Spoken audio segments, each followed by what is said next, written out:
하사 천지를 만드신 하나님 아버지를 내가 믿사오며 그 외아들 우리 주 예수 그리스도를 믿사오니 이는 성령으로 잉태하사 동정녀 마리아에게 나시고 본디오 빌라도에게 고난을 받으사 십자가에 못 박혀 죽으시고 장사한 지 사흘 만에 죽은 자 가운데서 다시 살아나시며 하늘에 오르사 전능하신 하나님 우편에 앉아 계시다가 죄로서 산자와 죽은 자를 심판하러 오시리라.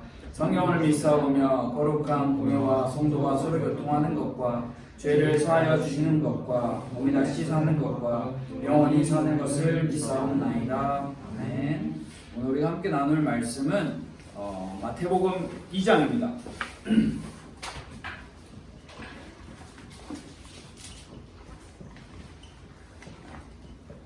마태복음 2장 1절부터 10절의 말씀을 우리가 함께 보겠습니다. 성경책이 있는 친구들은 성경책으로, 성경책이 없는 친구들은 휴대폰으로도 찾으면 좋습니다. 한번 찾아봅시다.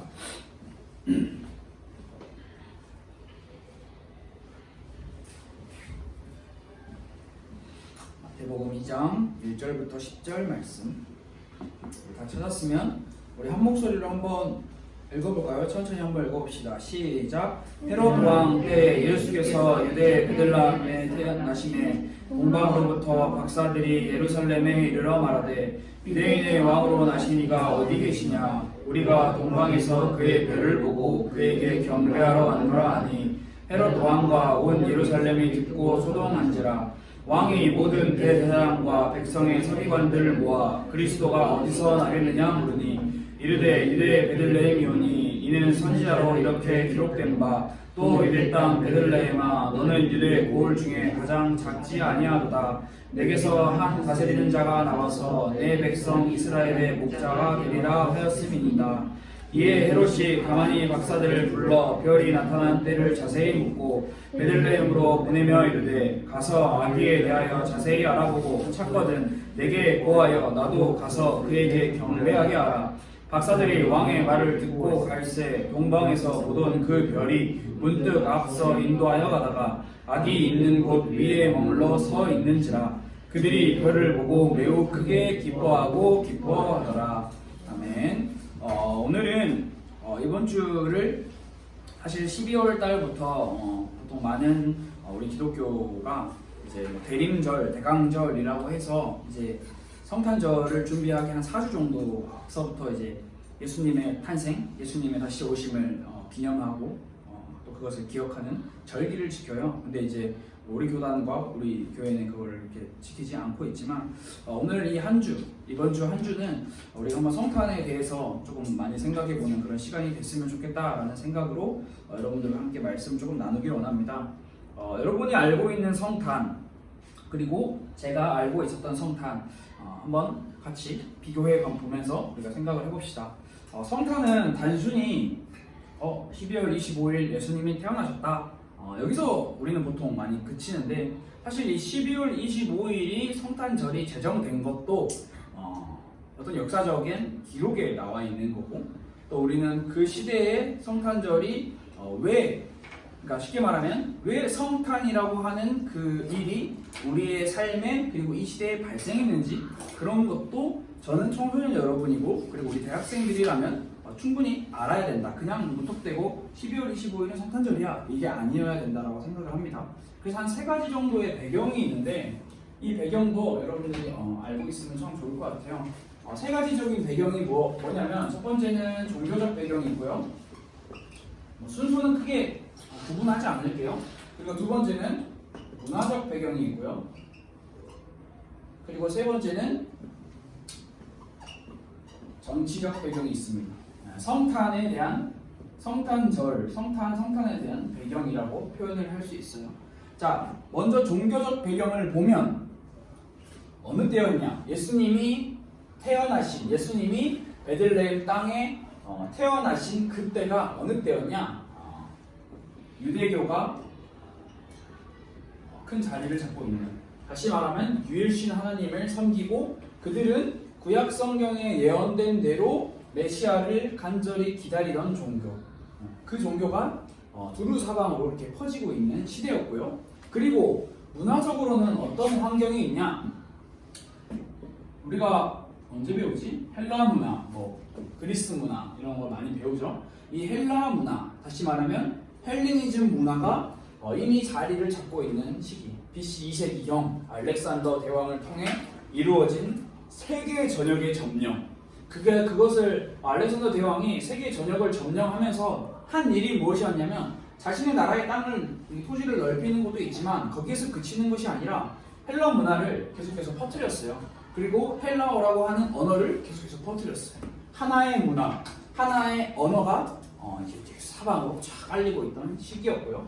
그리고 정치적인 상황으로는 지금이 어떤 상황이냐? 바로 로마의 지배를 받고 있는 로마의 정치적 상황. 그러나 우리가 보통 로마가 이 시대를 장악하고 있었다, 다스리고 있었다라는 것에 많은 생각을 하면서 로마를 굉장히 비판적으로 볼 수도 있지만 사실 로마는 굉장히 철두철미한 법과 그리고 그 질서를 통하여 평화를 이루어냈죠. 그래서 우리가 역사 시간에 배우나요? 팍스 로마나 이런 거 배우잖아요. 로마로부터 나오는 수많은 평화. 그리고 단순히 로마가 그런 평화만 일으켰냐? 그런 것이 아니고 로마는 도로도 정말 많이 깔았어요. 물론 군사적인 목적으로 도로를 많이 건설했지만 그 군사적인 목적으로 건설한 도로를 누가 이용했냐? 많은 성경신학자들은 뭐라고 이야기를 하냐면 성교의 문이 그 도로로부터 많이 열리게 되었다라고 이야기를 하기도 해요. 자, 여러분 이런 것을 보면 성탄절이 일어나기 전, 성탄이 일어나기 전 배경이 이런 세 가지 정도로 우리가 생각을 해볼 수가 있는데 이것은 우리가 한 가지 알아야 할 게 뭐냐면 인간의 계산에 의해서 나타난 것이 아니라 하나님의 때가 참에 일어난 것이라는 거죠. 성경에서는 이게 항상 등장을 합니다. 하나님의 때, 언제, 어떻게, 왜 하나님의 때라는 것이 성경에는 항상 나타나죠. 하나님의 때가 참에 성탄이 나타나는 것이죠. 우리의 삶도 마찬가지고 시대적인 상황도 마찬가지입니다. 인간적인 여러 가지 이유를 들 수 있지만 인간적인 여러 가지 상황을 우리가 분석할 수 있지만 하나님의 때가 차지 않는다라면 결코 일어나지 않을 상황인 거죠. 그래서 이 성탄은 하나님의 때가 참에 자신의 독생자 아들 예수 그리스도를 이 땅에 인간의 몸을 입고 성육신 통하여 이 땅에 보내주신 아주 놀라운 사건이랍니다. 여러분이 이 배경을 알았으면 좋을 것 같고요. 자, 그렇다면 우리에게 성탄은 어떤 성탄인지 우리가 여러분들이 잘 생각을 해봐야겠죠. 성탄. 여러분 성탄 하면은 뭐가 생각나요? 성탄절, 성탄, 크리스마스, 베들레헴이 생각나? 진짜로? 나는 성탄절 하면 선물이 생각나던데 상당히 거룩하네 누나가. 성탄 하면 보통 빨간 날, 휴일, 많은 사람들은 휴일, 빨간 날, 선물, 베들레헴이 생각나면 굉장한 거고, 크리스마스 트리, 굉장히 그날 왠지 모르게 사실 굉장히 재밌는 게 뭐냐면 왜인지는 모르겠는데 1년을 쫙 보내면서 그날만큼은 서로 암묵적인 약속을 하죠. 이날만큼은 우리 싸우지 말자. 말은 안 해도 우리 서로 화목하게 서로 사랑하자. 왜? 대체 왜? 이유가 뭐야? 이유가 대체 뭐야? 예수님이 태어나신 거랑 내가 서로 사랑하는 거랑 무슨 상관이야? 우리가 잘 생각을 해봐야겠죠. 한 옛날 이야기가 하나가 있어요. 이 이야기를 길게는 할 수 없고 짧게 한 이야기를 하자면 옛날 오래전 영국에서 있었던 이야기래요. 근데 그때 영국에서 오늘처럼은 아니지만 비가 엄청 많이 내렸대. 비가 엄청 많이 내리는 상황에 한 무리가 우산을 안 찍었나 봐요. 지나가다가 이제 허름한 한 집에 농가에 들어가서 우산을 빌릴 수 있냐라고 물어보고 우산을 빌렸대요. 그런데 그 우산을 빌려준 사람이 그냥 다시 받겠어 라고 생각하는 마음에 그냥 허름한 우산을 그냥 탁 던져준 거예요. 이거나 쓰고 가세요. 약간 퉁명스럽게. 그러다가 다음 날이 되니까 어떤 한 사람이 굉장히 말끔하게 차려입은 한 사람이 다시 찾아왔대요. 굉장히 예쁘게 포장된 편지와 그리고 굉장히 고급스러운 우산, 자기가 준 우산이 아니라 그 편지에는 뭐라고 써 있었냐? 감사합니다 라고 하는 인사가 써 있었는데 그 아래 이름이 써 있었대요. 누가 편지 보내면은 누구가 보냅니다 여기 써 있었잖아요. 써 있겠잖아요. 그 이름이 누구였냐? 바로 엘리자베스 여왕이었다는 거예요. 별거 아니잖아요. 별거 아니잖아요. 그냥 그 사람은 뭐라고 생각했겠어요? 아, 내가 그때 그 무리가 엘리자베스 여왕인 줄 알았다면 그 사람에게 내가 이 우산을 내가 얼마나 더 정성스럽게 더 열심히 모셨을까? 엄청나게 후회를 했다라고 해요. 사실 우리가 삶을 살아가면서 그런 일이 정말 많죠. 여러분, 이 성탄이 딱 그래요. 예수님이 하나님이고 예수님이 하나님의 아들이라는 것을 내가 정말 알았다면, 만왕의 왕이고 만주의 주 되신 예수님이 유대 땅 베들레헴 작은 마국간의 말구유, 우리는 굉장히 말을 이쁘게 표현하면 말구유지만 사실 오물통이거든요. 오물통, 여물통에 태어나신 왕을 알았더라면 우리가 기쁘게 맞이하고 기쁘게 대접했을 텐데 라고 보통 많은 사람이 생각을 하죠. 그래서 하고 싶은 말이 뭐냐면, 성경에는 성탄을 준비하지 못한 사람들이 나오고요. 그리고 성탄을 준비한 사람들이 나온다는 거예요. 우리가 이거를 한번 오늘 좀 찾아봅시다. 이 한 농부가 물론 엘리자베스 여왕인지 몰라서 그냥 대충 했을 수도 있지만 항상 누군가에게, 나를 찾아오는 누군가에게 따뜻한 사랑과 인애를 베푸는 사람이었다면 또 어떻게 될지 모르는 거죠. 자, 대표적으로 이 당시 왕입니다. 헤롯. 성탄을 준비하지 못한 사람의 대표적인 사람이 헤롯이에요. 이 헤롯 왕은 유대 땅을 통치하고 있었고 메시아가 유대 땅에 탄생하셨다라는 소식을 듣죠. 누구로부터? 동방으로부터 온 박사들에게 예루살렘에 왕이 나신다, 유대인의 왕이 나신다라고 헤롯이 듣습니다. 아마 헤롯도 알고 있었을 거예요. 그냥 생판 모르는, 처음 듣는 내용은 아니었을 거야. 그러나 어떤 상황이냐? 자기가 머물러 있는 예루살렘 왕궁에서는 없어요. 이 성경이 상당히 재밌는 표현을 하고 있는데, 오늘 우리가 읽은 마태복음 2장 3절에 헤롯 왕과 온 예루살렘이 동방으로부터 온 박사들의 이야기를 듣고 한 반응이 소동한지라라는 반응이에요. 말이 어렵죠. 소동한지라. 쉽게 말하면 어찌할 바를 몰랐다. 또 어떤 해석과 번역은 굉장히 불안해했다라고 이야기를 하고 있어요. 자기들이 기다리던, 알고 있던 유대인의 왕이 탄생했다라고 하는데 왜 그들은 불안해했고 왜 그들은 굉장히 어찌할 바를 몰랐을까요? 헤롯 왕이 그 박사들에게 물어보죠. 박사들에게 이야기를 하죠. 너희가 베들레헴에 가서 그 아기를 만나고 나서 나에게 와서 자세히 알려달라. 그리고 붙이는 말이 무슨 말이냐면, 내가 가서 나도 그에게 가서 경배하겠다라고 이야기를 해요. 다시 말하면 예배하겠다. 그러나 헤롯 왕의 마음은 내가 가서 예배하겠다, 경배하겠다라고 표현을 하지만 사실 그의 마음은 굉장히 불안했던 거죠. 왜? 내가 지금 유대 땅을 다스리고 있는 왕인데 새로운 유대인의 왕이 나타났다? 이 일은 결코 있어서는 안 될 일이다라고 생각을 했던 거죠. 그래서 헤롯이 한 반응이 굉장히 우리는 잘 알고 있죠. 마태복음 2장 16절에 이렇게 기록이 되어 있어요. 딱 짧게 요약을 하자면 모두 다 죽여라. 2세 미만의, 2살 미만의 아이들은 다 죽여라. 그러나 성령님의 미리 인도하심에 따라 예수님이 미리 피하셨죠.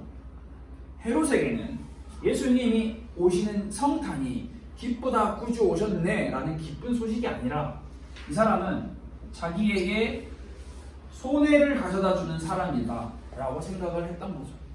그리고 자기의 왕위를 빼앗는 사람이다 라고 생각을 했던 거죠. 어떻게 보면 이 헤롯이라고 하는 인물은 자기 마음속에 가지고 있던 이기심, 하나님의 말씀에 온전히 순종하고 그 율법을 따라 살아가는 것이 아니라 내 자리, 내 것, 내 손해를 보지 않기 위해서 가지고 있던 그 이기심으로 인하여 성탄의 기쁨을 온전히 맛보지 못했어요. 두 번째는 오늘 성경에 또 등장하는 인물들인데 바로 서기관들이에요. 여러분, 서기관들은 대표적인 종교 지도자들이에요. 다시 말하면 구약 말씀을 가르치는 교사예요. 교사, 선생님이에요. 그렇다면 선생님이라면 그 분야에 대해서 굉장히 많은 것을 알고 있고 잘 가르치는 사람들이죠. 이들이 얼마나 성경교사예요. 성경교사, 수학교사, 국어교사가 아니라 성경교사예요. 쉽게 말하면 이 성경교사 정도 되려면 얼마나 이들이 구약 성경에 대해서 잘 알고 빠삭해야 할까요? 이들이 얼마나 잘 알았냐? 오늘 성경 말씀에 기록되어 있죠. 헤롯 왕이 불러요. 대제사장들과 서기관들을 불러서 예수님이 유대의 왕이 어디에 나겠느냐라고 이야기를 물어봤을 때 이 서기관들이 와서 이야기를 하는 거예요. 성경 말씀을 근거로 미가서 말씀일 거예요. 아마 오늘 말씀이 이르되 유대 베들레헴이 오니 이렇게 이야기를 하면서 또 유대 땅 6절에 나오죠. 베들레헴아 나오죠. 성경을 매우 잘 알았던 그들, 그러나 예수님께 경배를 하러 갔다. 서기관들이 예수님께 찬송을 올리러 갔다. 서기관들이 아기 예수님께 모든 영광을 돌려드리러 갔다 라는 그런 기록이 성경에 없어요. 서기관들은 어떤 역할을 했냐? 예수님을 모독하고 예수님께 율법으로 대항했던 사람들이죠. 아마 성경의 기록에는 없지만 그 상황에 있을 수도 있겠죠. 서기관들이 예수님께 경배를 올리러 갔다 할 수 있겠지만 사실 저는 서기관들은 없었을 거다라고 생각을 해요. 자, 그렇다면 이 서기관들이 왜 구약 성경을 능통하게 알고 정말 잘 알고 있던 그들이 왜 아기 예수의 탄생을 보면서 그 앞에 가서 경배하지 못하고 예배하지 못했을까? 여러분, 왜라고 생각을 해요? 그들은 아는 것, 구약 성경에 대해서 아는 것이 정말 많고 어떻게 보면 구약 성경을 다 알고 있었어요. 그런데 아는 것이 곧 그들에게는 끝이었어요. 자, 좀 말이 어렵죠? 아는 것이 끝이었다. 다시 말하면 아는 것에서만 그친 거죠. 그들에게는 아는 것이 최고였어요. 아는 것을 가르치는 것이 최고였어요. 그러나 거기서 멈춰버렸어요. 그럼 굳이 요즘 말로 쉽게 표현을 하자면 좀 다른 표현일 수도 있겠지만 엉덩이가 굉장히 무거웠어요. 비유적인 표현으로 책상에 앉아서 책을 열심히 보고 그 지식을 습득하고 지식을 내 것으로 만드는 데 있어서는 굉장히 철두철미하고 굉장히 어나더 레벨의 대단한 사람들이었지만 그들의 발걸음은 굉장히 무거웠어요. 어쩌면 그들은 체면을 차렸을 수도 있죠. 아니, 그래도 내가 서기관인데 어떻게 그런 베들레헴 같은 촌동네까지 가? 라고 생각했을 수도 있고 또한 의심했을 수도 있어요. 구약에서 베들레헴에 난다고 하긴 했는데 그 사람이 정말 그 사람인가 한번 확인을 받아본 후에 예루살렘 왕궁도 아니고 좀 의심스럽네 라고 생각을 했을 수도 있고 서기관들은 자신이 아는 것에 이렇게 표현을 할 수 있어요. 자신들이 아는 것에 취해가지고 예수님께 경배를 올리러 발걸음을 옮기지 못하는 거죠. 이거 이래서 안 돼, 저거 저래서 안 돼. 자신들의 지식에 취해버린 거죠. 그래서 그들 또한 성탄의 기쁨을 맛보지 못했어요. 오히려 헤롯, 서기관들, 대제사장들, 예수님의 성탄의 기쁨 저는 하나도 맛보지 못했다라고 생각을 해요. 그렇다면 성탄의 기쁨을 맛본 인물이 그것을 미리 준비해서 그 성탄의 기쁨을 제대로 맛본 인물이 누구냐? 정말 많아요. 정말 많은데 많은 인물들을 다 다룰 수는 없고 딱 한 명만 이야기를 해볼게요. 자, 누가복음 1장 46절에서 55절의 말씀을 보면 한 인물이 등장을 합니다. 누구냐? 마리아예요. 사실 좀 의아할 수 있어요. 왜냐하면 마리아 또한 성탄을 준비했다, 미리 준비해서 이렇게 잘 받아들였다 이렇게 볼 수가 없거든요. 사실. 그러나 이 마리아는 예수님이 너에게서 태어날 거다라고 하는 그 천사의 말씀을 듣고 이야기를 듣고 그는 그때부터라도 준비하기 시작했어요. 예수님이 탄생하시구나. 구주 예수가 나오구나. 그래서 이 누가복음 1장 46절에서 55절 말씀은 마리아, 예수의 어머니 마리아의 찬양과 고백이 나타나는 장면이에요. 물론 많은 것을 설명할 수 없지만 그녀 마리아는 굉장히 믿음의 고백을 했어요. 헤로드 왕과 서기관들과 완전 딴판이죠. 사실 마리아는 헤로드 왕에 비하면 지위가 굉장히 낮은 비천한 여자였고 서기관들에 비하면 아는 것 그렇게 많지 않은 그냥 평범한 수준보다 아래 한 여인일 뿐이었어요. 그리고 많은 학자들이 마리아의 나이를 추측하기를 10대 중후반으로 추측을 해요. 그러니까 10대 중후반이니까 얼마나 아는 게 있겠어요? 그 당시에 여러분을 비하하는 건 아니에요. 이 마리아라는 사람이 사실 세상을 잘 알지도 못하는 아주 어린 한 여자 아이였어요. 그러나 그는 누가복음 1장 46절에서 55절 말씀을 우리가 다 읽을 수는 없지만 그 말씀을 읽어보면 분명하게 이야기하는 게 있어요. 뭘 이야기하냐? 그는 하나님의 은혜에 대해서 정확하게 알고 있어요. 하나님의 은혜가 무엇이다? 하나님의 은혜가 무엇이다? 라는 것을 정확하게 알고 있어요.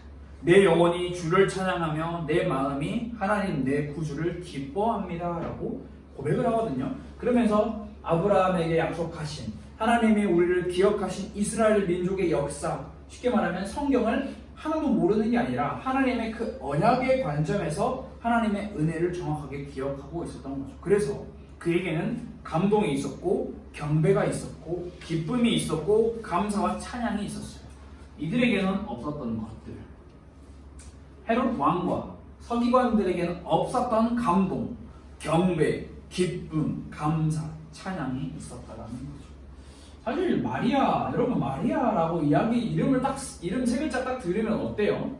굉장히 우리가 실수하고 있는 부분이 딱 한 가지가 있는데 이 마리아에 대한 이미지가 한국 기독교 그리고 보통 초보수 장로교를 비롯하여 많은 그런 우리 기독교 교단에서 이 마리아에 대한 오류가 정말 많아요. 어떤 오류냐? 카톨릭과는 반대의 오류예요. 마리아, 너 안 돼! 마리아 절대 안 돼! 이렇게 나가거든요. 사실 근데 그게 아니에요. 우리는 마리아에 대해서 생각을 할 때 성경에 기록된 대로만 보고 그를 따를 수 있어야 돼요. 성경에는 마리아에 대해서 뭐라고 이야기를 하냐? 첫 번째로는 여자 중에 성경에 기록된 거예요. 여자 중에 복이 있는 자다라고 기록을 하고 있어요. 여자 중복이 아니라 여자 중에 복이 있다. 이 띄어쓰기가 완전 이상하네요. 여자 중복. 여자 중에 복이 있다. 그리고 성경은 꼭 이야기를 해요. 절대 부인할 수 없는 거예요. 예수 그리스도의 모친이에요. 어머니예요. 그냥 마리아를 비하하고 막 깎아낼 이유가 우리에게는 전혀 없어요. 그리고 또 성경은 뭐라고 이야기하냐? 마리아를 보고 만세의 복이 있다 일컬음을 받을 자. 다시 말하면 마리아는 그 누구보다 어떤 여인보다 존경받아 마땅한 사람이라는 거예요. 그러나 사실 우리는 여자 중에 복이 있다, 예수님의 어머니다, 존경받아 마땅한 여자다라는 것은 일단 다 제껴버리고 마리아를 이렇게 신성시하고 마리아를 숭배하는 그 카톨릭의 문화와 카톨릭의 잘못된 교리를 우리 또한 그것을 그대로 받아들여서 마리아, 어디서 마리아 이름을 꺼내? 약간 이런 거죠. 아기 이름 짓는데 마리아라 지으면은 걔는 완전 천주교네 막 이러면서 속 삿대질 하잖아요. 사실 그렇지 않아요. 그래서 우리는 올바른 역사를 알아야 해요. 오늘 역사 시간은 아니지만 우리가 잠깐 이 마리아에 대한 역사를 우리가 공부를 할 수 있는 시간이 되면 좋을 것 같은데 사실 오늘날도 마찬가지지만 시대를 한 200년 정도, 300년 정도 뒤로 돌려보면 엄청나게 혼동이 많은 시대가 있었어요. 특히 저는 오늘 1800년대를 주목하려고 하는데 왜 이때를 주목하냐? 여러분 한번 이야기를 잘 들어보세요. 1800년대 유럽은 엄청난 혁명들이 계속해서 일어났던 시대예요. 운동이라고 할 수 있고, 혁명과 운동이 계속해서 일어나던 지역. 이때 두 집단이 엄청나게 싸워요. 바로 국가와 교황청. 자, 교황청은 유럽에서 엄청난 큰 힘을 가지고 있는 집단이거든요. 그런데 1800년대 유럽에서 이제 여러 가지 혁명과 여러 가지 운동이 나타나면서 국가와 교황청 간의 끝없는 세력 다툼이 반복이 되는데, 그때 교황청의 교황, 이제 뭐 이름이 여러 가지지만 비오 9세라고 하는 사람이 교황이 되었을 때예요. 뭐 255대 교황이라고 하던가. 이 사람 이름이 엄청 길어요. 조반니 마리아 마스타이 페레티라고 하는 사람이라고 하더라고요. 근데 이제 교황 비오 9세라고 줄여서 이야기해요. 조반니 마리아 마스타이 페레티. 그때 한 사건이 발생해요. 어떤 사건이냐? 교황청이, 사실 여러분 잘 들어보세요. 원래 국가보다 교황청의 힘이 더 높았어. 교황청의 힘이 더 셌어. 그런데 여러 가지 혁명들과 운동들이 나타나면서 교황청의 힘이 국가에 굴복을 하게 돼버리는 사건이 발생한 거죠. 교황청은 사실 종교적인 관리만 하는 것이 아니라 일반 세상에 대한 영향력도 충분하게 행사하고 있었던 집단인데, 국가의 힘이 합쳐져서 국가의 명령을 따르고 국가의 모든 힘을 다 빼앗기게 된 상황. 그때 이 교황 피오 9세가 한 가지 결단을 해요.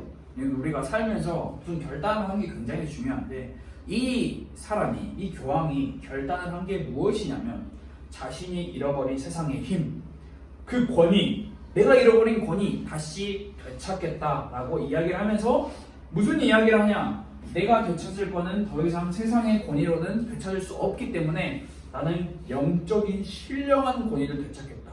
그래서 이야기를 해요. 1854년 12월 9일 교황이 뭘 이야기하냐? 마리아, 어려운 단어인데 무염수태라는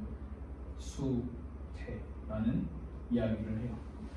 자, 무슨 말인지 설명을 해줄게요. 마리아 무염수태 교서를 발표하거든요. 이건 무슨 말이냐?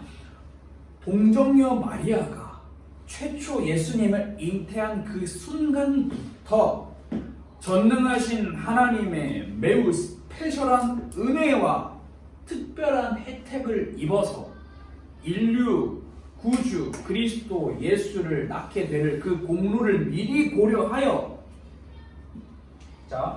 오염이 없게 되었다라고 이야기를 하는 거예요. 자, 여러분, 우리는 마리아에 대해서 마리아 신성시 하지만 사실 인간이 만들어낸 완전 이상한 교리죠. 마리아를 숭배하게 된 사상이 비오 9세 조반니 마리아 마스타이 페레티라고 하는 이 사람으로부터 시작이 된 거죠. 다시 말하면, 쉽게 이야기하면 원죄, 모든 인간에게 해당되는 원죄, 죄인이라고 하는 그 모든 오염을 마리아는 예수님을 잉태하면서부터 없어졌다. 그 모든 죄가 사해졌다라는 것을 이야기를 하는 거예요. 이미 마리아를 숭배하는 사상이 이미 카톨릭과 이 유럽에는 쫙 만연하게 깔려 있었는데, 이 사람이 이것을 교리화해버린 거죠. 교리화. 그래서 마리아 숭배를 더 강화시키는 원동력이 되었고, 교황 자신의 입지를 한층 강화시키는 순간이 되었어요. 자, 이런 교리를 발표를 하면서 교황 또한 교황은 무모하다, 오류가 없다, 교황의 말에는 틀린 것이 없다라고 하는 교황 무호설까지 이야기를 하게 된 거죠. 그래서 카톨릭에서는 마리아 승천설, 마리아가 예수님처럼 하늘로 올라갔다라고 하는 설도 있고요. 마리아가 중보자다, 다시 말하면 하나님 만날 수 있는 길이 예수님만이 길인데 마리아도 그 역할을 할 수 있다. 그리고 마리아가 구세주적인 위치를 차지하고 있어서 마리아를 믿으면 구원을 받을 수 있다. 혹은 마리아가 예수보다 더 높은 위치에 있다라고 이야기를 하기도 해요. 카톨릭에서 주장하는 거죠. 그래서 여러분 성당 가봤어요? 성당 가면 보통 대부분의 많은 성가들이 로비 혹은 입구 들어가기 전에 마리아 동상이 세워져 있어요. 마리아 동상이 세워져 있는데, 마리아 동상에는 항상 연약하고 볼품없는 아기 예수가 안겨져 있죠. 사람들은 아기 예수를 보면서 예수님 이러는 게 아니라 마리아님 이래요. 그리고 마리아의 발을 기가 막히게 만지죠. 성당 가서 보세요. 진짜 마리아의 발이 반짝반짝해요. 마리아의 발을 이렇게 닦으면서 기도를 한다고 하더라고요. 그때부터 마리아가 약간 신성시 돼버렸어요. 사실 성경은 이야기를 하고 있지 않는데 우리는 왜 그렇게 됐는지 배경을, 이유를 잘 알아야겠죠. 여러분, 잘 알아야 되는 것은 마리아 또한 사람이에요. 원죄를 가진 우리와 똑같은 사람이에요. 그러나 마리아가 누가복음 1장 46절 55절에서 이야기하는 핵심이 무엇이냐? 나 또한 비천한 처지에 처해 있었는데 하나님의 은혜로 말미암아 라는 것을 강력하게 이야기를 해요. 그래서 우리는 마리아를 그냥 무턱대고 깎아내릴 필요는 없어요. 무턱대고 비하할 이유도 없어요. 우리는 성경에서 기록되어 있는 그대로 우리는 따르고 보기만 하면 된다라는 거예요. 마리아는 하나님을 만날 수 있는 중보자가 아니에요. 마리아는 무염이 아니에요. 오염된 우리와 똑같은 인간의 존재. 그래서 다른 이들보다 본질적으로 특별하거나 뛰어나거나 공로가 있어서 존경받을 여인이 된 것도 아니고요. 선택받은 것도 아니고 하나님의 은혜로 선택받은 존재. 항상 성탄 이 시즌만 되면 이 마리아와 예수에 대한 어떤 약간 나름의 이렇게 관계를 만드는데 사실 마리아가 예수님보다 더 위에 있다, 더 아래에 있다 이런 것을 우리는 더 이상 말과 알고 할 필요가 없어요. 성경에서 이야기하는 그대로만 우리는 살펴보면 되는 거죠. 마리아가 고백한 고백, 여러분 한번 시간 나면 꼭 읽어보세요. 자, 그래서 이제 말씀을 정리하려고 합니다. 자, 성탄을 준비하지 못했던 헤롯 왕과 서기관들, 그리고 성탄을 준비했던 마리아, 그리고 이 마리아 숭배 사상이 나타나게 된 기본적인 배경. 자, 여러분 이번 주 토요일이 성탄절이잖아요. 메리 크리스마스잖아요. 여러분에게 성탄은 어떤 의미가 있어요? 여러분에게 성탄은 어떤 성탄이 여러분이 기대하고 기다리고 간절히 바라고 있는 성탄인가요? 혹 헤롯 왕처럼 나의 이기심과 나의 욕심이 가득한 채 맞이하는 성탄인가요? 아니면 서기관들처럼 나의 지식만 가지고 내 지식에 갇혀서 맞이하는 성탄인가요? 성경은 분명하게 우리에게 이야기를 하고 있어요. 요한복음 1장 11절에 뭐라고 이야기를 하고 있냐? 자기 땅에 오매 자기 백성이 영접하지 아니하였다라고 이야기를 하고 있어요. 자, 여러분 오늘날에도 예수님에 대해서 지식 장난 아니죠. 많이 알고 있는 사람들 정말 많습니다. 종교 성경에 대한 지식 굉장히 많습니다. 많이 알고 있어요. 그리고 어떻게 보면 여러분들도 그냥 가만히 교회만 다니다 보면 자연스럽게 종교적인 지식이 상승해요. 10년 다닌 지식, 20년 다닌 지식, 30년 다닌 지식 갈수록 자연스럽게 증가할 거예요. 굳이 노력하지 않더라도. 그러나 여러분들에게 제가 질문을 드리고 싶은 것은 오늘 이제 말씀을 마무리하면서 이 서기관들이 알고 있었다, 아는 것에 대해서 우리는 좀 많이 생각을 해봐야 하는데, 그래서 여러분에게 질문을 해봅시다. 여러분들 스스로는 나는 이만큼 알아 라고 생각을 하겠죠? 나는 이만큼 알아? 다 달라요. 우리 형민이는 이제 19살이 곧 되네요. 벌써 19살이네요. 이제 19살만큼의 지식, 혹은 현민이가 굉장히 지식적으로 뛰어나서 30살 이상의 지식을 갖고 있고, 저 선생님은 20대, 권사님은 또 권사님 인생만큼의 지식을 갖고 있을 수 있어요. 자, 여러분 질문해 봅시다. 여러분이 알고 있는 그 지식이, 자, 잘 들어보세요. 여러분이 알고 있는 지식이 여러분의 삶에 어떤 변화를 가져다 주었나요? 여기 있는 여러분들 중에 서기관들보다, 유대의 서기관들보다 지식이 많은 사람은 결코 없어요. 절대 없어요. 성경에 대한 지식 특히. 이들의 삶은 자신이 아는 것을 삶으로 변화된 삶을 보여주지 못했죠. 여러분, 하나님을 알아요. 우리가 성경을 알아요. 성경을 읽어요. 근데 그 사실 때문에 우리의 삶에 변화된 것이 얼만큼 됩니까? 질문을 해봐야 하는 거예요. 제임스 패커라고 하는 아주 유명한 신학자가 있거든요. 저도 굉장히 좋아하는 분인데 이 신학자께서 뭐라고 말씀하셨냐? 만일 우리가 가지고 있는 것, 우리가 알고 있는 하나님에 대한 지식이 우리를 하나님께 예배하도록 이끌지 못한다면 그 지식은 죽은 것이다. 자, 잘 들어봐야 돼요.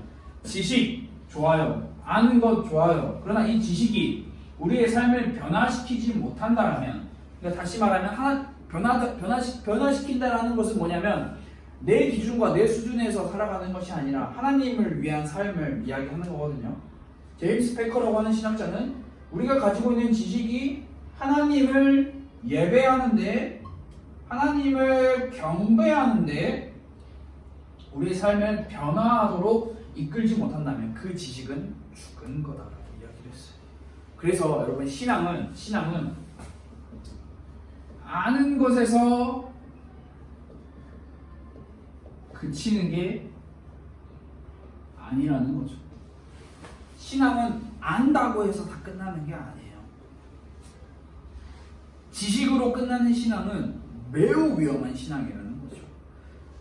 주님께서 하신 말씀을 따라 내 삶을 바꿔보고자 하는 마음이 없다면, 아는 것이 내 마음을 움직이고 내 삶을 변화시키기 위한 알미 아니라면 그것은 머리의 종교로 멈추게 되어 있는 거예요. 서기관들처럼.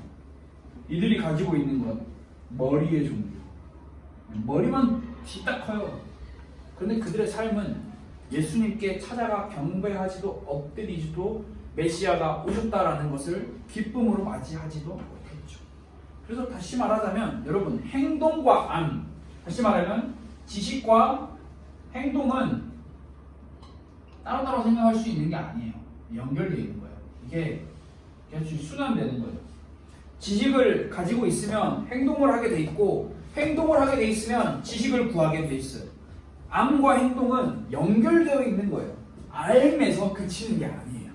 행동은 알을 요구하고 알은 행동을 요구해요. 행동은 지식을 요구하고 지식은 행동을 요구한다는 거예요.